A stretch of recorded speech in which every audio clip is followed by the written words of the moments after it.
Sempat ramai soal Citayam Fashion Week yang didaftarkan haki mereknya. Tahu nggak sih lo, apa fungsinya mendaftarkan hak merek? Nggak tahu. Jadi nama suatu merek atau brand itu bisa dikomersilkan, seperti itu sih. Apa ya? Cuman tahu tipis-tipis doang sih, tapi buat apa sih hak itu?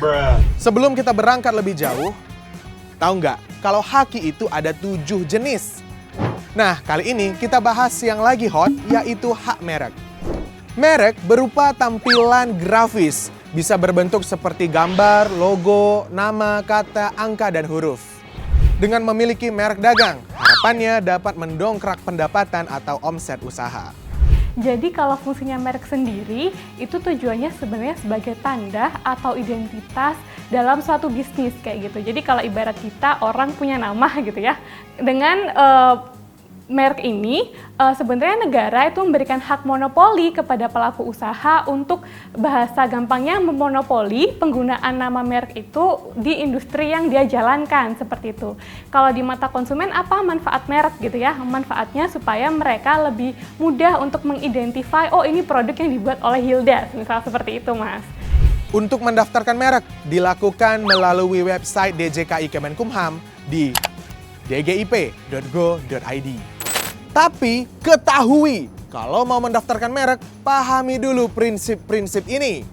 Jadi pada prinsipnya hukum merek di Indonesia ini menganut prinsip first to file. Jadi kalau bahasa gampangnya siapa yang cepat daftarkan, dia yang dapat kayak gitu. Nah, prinsip first to file ini jadi sebenarnya membuka peluang untuk siapa saja yang daftarkan merek duluan, dia bisa mendapatkan hak kayak gitu. Jadi memang kalau dari para pelaku usaha ataupun content creator misalkan kalau punya ide gitu atau punya kreasi gitu ya, kalau saran saya sih harus cepat didaftarkan karena itu tadi ya prinsipnya first to file. Itu juga ada prinsip itikat baik. Jadi bisa saja nih nanti pada saat proses pemeriksaan merek, kalau misalkan pemeriksa menilai bahwasanya ada itikat tidak baik dari pemohon merek, itu mereknya akan tidak terdaftar gitu. Contohnya apa sih itikat tidak baik? Misalkan merek yang dibuat memang niatnya untuk membonceng merek yang udah terkenal kayak gitu, Mas, gitu. Nah, jadi merek ini juga didaftarkan berdasarkan kelas atau industrinya gitu. Jadi dibagi ada 45 kelas gitu ya. Nanti bisa beda-beda ya tergantung kita mendaftarkannya di kelas barang atau kelas jasa. Jadi karena pada prinsipnya merek itu memang dibuat untuk menjadi pembeda produk satu dengan produk lainnya, maka merek itu harus memiliki daya pembeda, Mas. Jadi unik gitulah bahasa mudahnya. Kalau daya pembeda tuh tidak seperti kata-kata yang umum.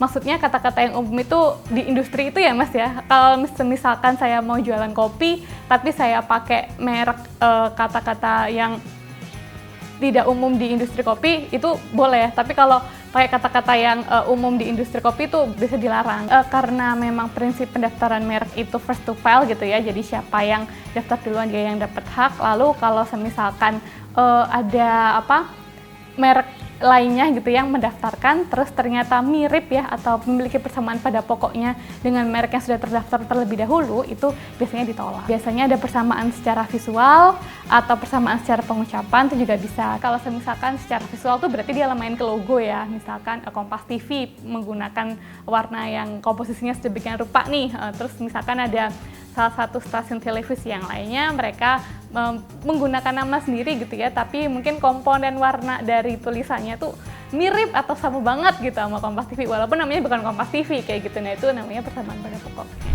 Nah, saat ngedaftarin merek lo pasti ada biaya yang dikenakan. Berapa jumlahnya?